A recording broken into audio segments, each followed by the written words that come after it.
Alright, so we are in romantic poetry. Yes.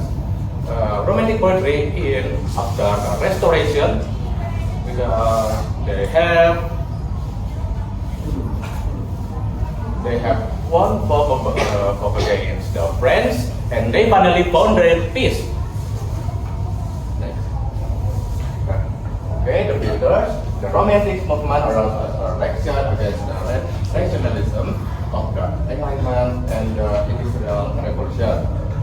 Both are forms of inspiration in nature and individual experience, such as informatism of early periods. The next one, we have the keyword, William Woodford, a founding leader of Romanticism, and Samuel Taylor Coleridge, known for his supernatural elements and vivid imagination. And then John Keats, famous for his odes. And the theme, we usually found romantic poetry explored the of nature, individualism, how inspiring beauty of the natural world, emotion, a sense of sadness or nostalgia, because they finally found their peace and can make their own idea. Alright. Those two is the example from the keyword what we have because. Alright, now Victorian poetry. Victorian poetry after the romantic poetry because they evolving. The industrials start to growing so rapidly and they have found science and it grows printing so fast. The Victorian era was marked by rapid industrialization and social change and a crisis of faith because they will only focus to the industrial and let them start to live the faith. And the poetry often dealt with the conflict between religion and science because they finally found their science.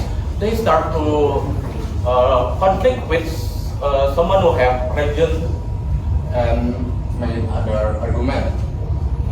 Alright, the third is keyword.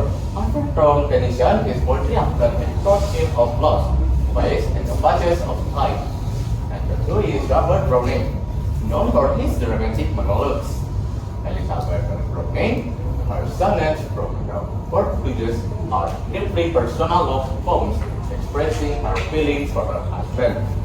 Then we usually call it as love, death, fate, and societal change after reflecting the anxieties of rapidly changing world. Next one. So this is to what have we got the keyword Alfred Lord Tennyson and also Robert of Browning. Right, now we enter the modernist poetry on the 20th century. In this era, most of the poetry were not connected to the culture. Most of it was living the traditional poetry from the other, like we told you before. Most of the poetry before were talking about their religion, their politics. Something like their kingdom or something. Most of this modernist poetry were talking about something unrelated to the tradition. The futurist modern, like I said before, is great with tradition, often experimenting with form, language, and content to reflect the complexity of the modern world. So it's like most of it are experiments. The person who write the poetry mostly are the person who have the expert, who have been expert in language. So they have the experiment the language to make their own poetry. So this make them experimenting with form, language, and content to reflect their complexities of the modern world. And also free verse became popular. This era, free verse became popular, allowing poets for flexibility in their expression. Most of this era, the poetry are free verse. So it's flexible. It's up to the poetry writer. It's not on the rules of the before, like in the before era. It's mostly their own personal reflection. The keyword is like T.S. Eliot, W.B. Yeats, Ezra Pound, all of it's mostly talking about their personal reflection. They have their own opinion, like the West Lane reflects a blend of Irish mythology, personal reflection, like I said, and political concerns. A central figure in the images movement, like that, I say, images movement. They have their own opinion with their poetry in this era. The themes is modernist poetry often deals with the themes of alienation. Alienation is like something we don't know, but we make it like we know about it.